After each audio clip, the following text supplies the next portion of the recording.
শিলং ট্রিপের ফার্স্ট দিনে আপনাদের দেখিয়েছিলাম কিভাবে আমরা কলকাতা থেকে গুয়াহাটি এয়ারপোর্টে নেমে কামাখ্যায় পুজো দিতে গেছিলাম। আমাদের ওইটাই ছিল ফার্স্ট দিন। সেকেন্ড দিন আমরা রওনা হলাম, রবিবার ছিল দিনটি, 2 মার্চ ছিল। আমরা রওনা দিয়েছিলাম শিলংয়ের পথে। আমাদের যিনি গাড়ির ড্রাইভার ছিলেন, কি বলবো আপনাদের, খুবই ভালো ছিলেন। ওনার নাম ছিল গণেশ। তো গণেশবাবু খুবই আমাদের সাথে কোঅপারেট করেছিলেন এবং আমাদেরকে খুব ভালোভাবে একদম যত্ন নিয়ে ঘুরিয়েছিলেন। তো এই জায়গাটা যেটা আপনি দেখতে পাচ্ছেন আপনারা, তো এইটি হলো উমিয়াম লেক। এটি শিলং যাওয়ার পথে, এই লেকের পাশেই এখানে একটা প্লেগ্রাউন্ড আছে, যেখানে সব বাচ্চাদের রিক্রিয়েশনের জিনিসপত্র, মানে আপনাদের দোলনা, স্লিপ এইসব আছে, যেখানে ওরা একটু রিক্রিয়েশন করতে পারে। তার আগে আপনাদের দেখিয়েছিলাম উমিয়াম লেকে। কি সুন্দর একটা সুন্দর এই লেকটি হলো, মানে প্রচণ্ড ম্যাজেস্টিক একটা সুন্দর ভিউ আছে এই লেকটি, সিনিক বিউটি। এই যে দেখতে পাচ্ছেন এই সামনেই লেকটি, এই লেকটির পাশে এরকম একটু লোকজনের বিনোদনের জায়গা, যেখানে একটি পার্ক আছে এবং ক্যাফেটেরিয়াও আছে, ওয়াশরুমও আছে যদি কেউ যেতে চায়। এই আমার মেয়ে, ও ঐশানি এখন স্লিপ চড়তে উঠেছে ওর বাবার সাথে। স্লিপ চড়ে মজা টজা করে আমরা এখান থেকে কিছুটা টাইম নিয়ে তারপরে আমরা এখান থেকে বেরিয়েছিলাম। এই জায়গাটি মানে উমিয়াম লেকে দেখতে মাথা পিছু 50 টাকা করে টিকিট নিয়েছিল এবং এখানে একটু দূরে আমাদের কারটা পার্কিংয়ে ছিল। কার পার্কিং করে আমরা হেঁটে হেঁটে এই লেকটা ঘুরে দেখেছিলাম। তো দেখতে পাচ্ছেন এখানে আমরা বেশ কিছুটা সময় কাটিয়েছিলাম, কারণ কি এখানে অপূর্ব একটা হাওয়া দিচ্ছিল। দেখতেই পাচ্ছেন গাছ ফাছ নড়ছে, খুব সুন্দর মিষ্টি হাওয়া। অনেকদিন পর প্রকৃতির মাঝে এসে এরকম একটা হাওয়া দিচ্ছে এবং এত সুন্দর একটা পরিবেশ আমরা দেখতে পেলাম, এত গ্রিনিশ পরিবেশ। তারপরে আমরা এখান থেকে আবার রওনা দিলাম, ঘুরে টুরে দেখে রওনা দিলাম শিলংয়ের পথে।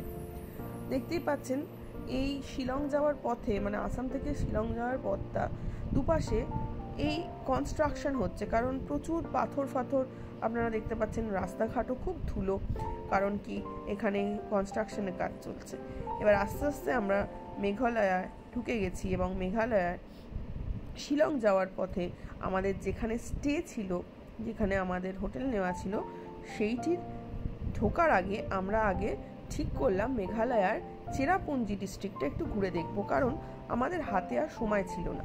কারণ কি সোমবার থেকে আমার, যেখানে আমি এখানে এসেছি একটা আমার স্কুলের কাজে, তো সোমবার থেকে মানে 3 মার্চ থেকে আমার ট্রেনিং প্রোগ্রাম আরম্ভ হয়ে যাবে। তো আমি, আপনারা আগের ব্লগে আমি আপনাদের বলেছি কিনা খেয়াল নেই, আমার এখানে শিলংয়ে খুব বড় নাম করা একটি স্কুল, যেটাকে বলে সেন্ট এডমান্ড শিলং, ওখানে আমার ট্রেনিং প্রোগ্রাম ছিল। তো আমরা তার কাছেই একটি হোটেলে আমরা ছিলাম এবং সেই হোটেল থেকে এই স্কুলটি ছিল পায়ে হেঁটে 6-7 মিনিট কাছাকাছি। তো যেহেতু আমার সোমবার থেকে টাইম হবে না, তাই রবিবার আমরা শিলংয়ে হোটেলে চেকিং করার আগে ঠিক করলাম আশপাশটা একটু ঘুরে দেখব। তাই গণেশদাকে বললাম এবং গণেশদা আমাদেরকে নিয়ে গেল চেরাপুঞ্জি ডিস্ট্রিক্টে। এখন চেরাপুঞ্জি ডিস্ট্রিক্টে আপনারা শুনেছেন জায়গাটা ফেমাস হচ্ছে আপনার বৃষ্টির পরে বিভিন্ন রকমের ওয়াটারফলসের জন্য। কিন্তু আমাদের দুর্ভাগ্য, আমরা 7 সিস্টার ওয়াটারফলসও খুব সরু দেখতে পেয়েছি। আপনি দেখতে পাচ্ছেন একদম সরু সুতের মতো, কারণ কি মাসটা ছিল মার্চ মাস এবং মার্চ মাসে জল তখন খুবই কম। কারণ কি এইসব জায়গায় বা মেঘালয় ঘোরার প্রকৃত সময় হলো আপনাদের মনসুন বা আপনাদের বর্ষাকাল, তো যেটি শুরু হয় মেয়ের শেষের দিকে, ওই জুন জুলাই মাসটা। তো এখানে হলো জুন জুলাই মাস হচ্ছে খুব ভালো সিজন টাইম। তো যাই হোক, আমরা তো কাজে গেছিলাম, যার জন্য আমরা টাইমটা অতটা মাথায় রেখে যেতে পারিনি। তো যেটুকুনি দেখতে পেয়েছি সেটুকুনি আমাদের কাছে অ্যাডেড একটা ভালো লাগা। তো আমরা এখানে ঘুরে এই 7 সিস্টার ওয়াটারফলস দেখলাম, যেখানে খুবই সরু সরু সুতোর মতো জল দেখতে পেলাম। এবং এই যে দেখছেন আমার মেয়ে খুব এক্সাইটেড, কারণ কি আফটার অল অনেক দিন পরে প্রকৃতির মাঝে এলাম আমরা। তো আমরা লাস্ট ডিসেম্বরে একটুখানি দীঘা গেছিলাম, যেটা খুবই ছোট একটা ট্যুর ছিল 2 দিনের। তো তারপরেই আমরা এই শিলং এলাম মার্চ মাসে।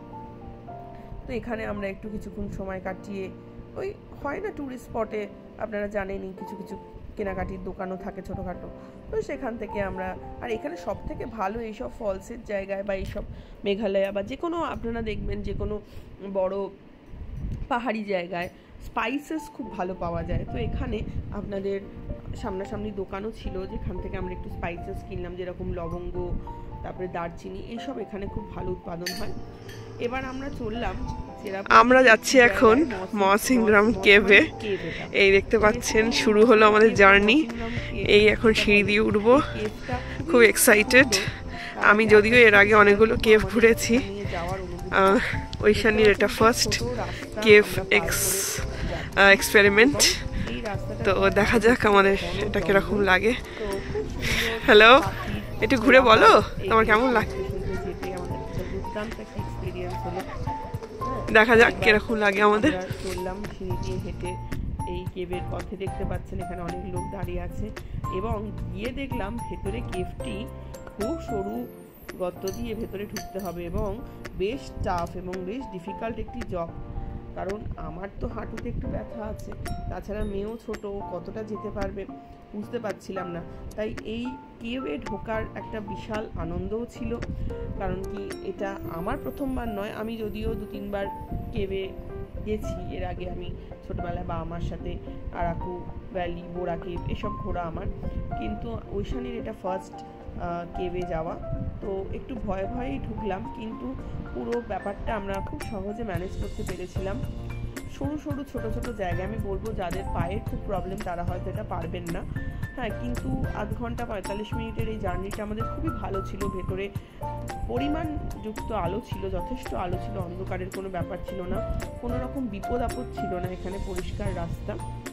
শুধু আপনাদের একটু এই মাথাটা নিচু করে যেতে হবে, কারণ কি এখানে সব পাহাড়ের যেসব দেখতে পাচ্ছেন এই যে ফরমেশনগুলো হয়েছে, এগুলো বেশ মাথা ছোঁয়া, তা মাথা নিচু করে হাঁটু কেটে আপনাদের এইসব জায়গা দিয়ে যেতে হবে। একটা দুর্দান্ত রোমাঞ্চকর একটা এক্সপিরিয়েন্স ছিল। তো খুবই ভালো লাগলো এই কেভে আমাদের ঘোরাটা। তারপরে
তারপরে এই কেভ দেখার পরে আমরা সেই দিন প্রথম দিন খুব টায়ার্ড ছিলাম বলে শিলংয়ের হোটেলে আমরা ছিলাম রাত্রিবেলা, ওখানেই খাওয়া দাওয়া করেছিলাম। এবং এটি হচ্ছে পরের দিন, মানে সোমবার দিন বিকেলবেলা আমার স্কুলের কাজ সেরে আমরা বেরিয়ে এলাম পুলিশ বাজার, অর্থাৎ শিলংয়ের মার্কেটিং প্লেস। এই যে দেখতে পাচ্ছেন এই পুরো মাঝখানের জায়গাটা এই গোল করে রাখা, এটা হচ্ছে পুলিশ বাজার। এর ওপারে সব রাস্তায় আমাদের স্প্ল্যানেডের মতো সব মার্কেটিংয়ের এলাকা, এবং এটি হচ্ছে ট্যাক্সি স্ট্যান্ড যেখানে দাঁড়িয়ে আমরা রাত্রিবেলা।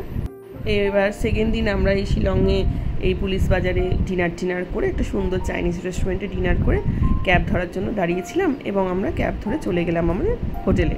এটি আমাদের হোটেল, দেখতেই পাচ্ছেন খুব সুন্দর ঘরটি। এটা হলো আমাদের একটা ছোট অ্যাপার্টমেন্টের মতো বলতে পারেন, ঠিক প্রকৃত হোটেলের একটা ঘরের মতো না, এটা একটা বড় কাপল অ্যাপার্টমেন্ট টাইপের বলতে পারেন। এটি হলো ড্রয়িং রুম, এটি বেডরুমে দেখতে পাচ্ছেন তো খুব টায়ার্ড অবস্থা, খুব খারাপ, চারিদিকে ছড়ানো, তো শুয়ে পড়েছিল আর পাচ্ছিল না বলে আমরা অলরেডি ডিনার করে এসেছি। এবং ওদেরও ধকল গেছে, কারণ আমার ট্রেনিং চললেও আমার হাজব্যান্ড এবং আমার মেয়ে ওরা দুজন সকাল থেকেই গাড়ি নিয়ে বেরিয়ে গেছিলো আশেপাশে শিলংয়ের ছোটোখাটো সাইট সিনগুলো করার জন্য, যেমন এলিফ্যান্ট ফলস, আরও ছোটোখাটো আশেপাশে সাইট সিন ছিল ওদের। তো এটির পাশে দেখতে পাচ্ছেন আরেকটা ঘর ছোট আছে, যেটা হচ্ছে বাচ্চাদের জন্য দেওয়া হয়েছিল আর কি, তো বেবি রুম। তো এখানে ঐশানী বসে খেলছে ওর খেলনা নিয়ে, কারণ আমরা কিছু খেলনা নিয়েও গেছিলাম ওখানে, কারণ জানেনই খেলনা ছাড়া ওদের সবসময় বাচ্চাদের নয় আপনার টিভি দিতে হবে আর নয় মোবাইল। তো এটি একটা এঙ্গেজমেন্ট হিসেবে নিয়ে গেছিলাম। খুব সুন্দর উডেন ফ্লোরের সব ফিনিশিং, বাথরুমটাও খুবই সুন্দর পরিষ্কার পরিচ্ছন্ন, এবং তার সাথে দিয়েছিল এই কিচেন কাম ডাইনিং স্পেস। তো ভালোই ছিল আমাদের এই 3-4 দিন থাকার এক্সপিরিয়েন্স শিলংয়ে। ধন্যবাদ।